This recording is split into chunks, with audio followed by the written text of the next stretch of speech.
Assalamu Walaikum. Hello friends, how are you? Welcome back to my another video. In this video, I am going to show you how to insert multiple pictures in Microsoft Publisher. Let's get started. Firstly, we have to open a Publisher document. Now we want to insert multiple pictures. In this document, go to the Insert menu.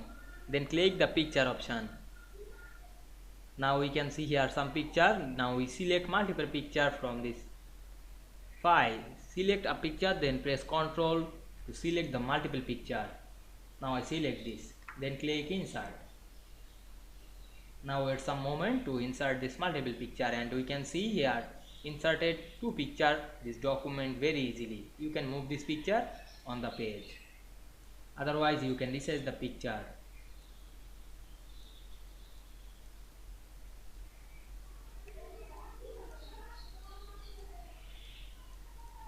Now we can see we insert multiple picture this publisher document very easily. I hope you enjoyed the video. Please like, comment, share and subscribe my channel. Thanks for watching.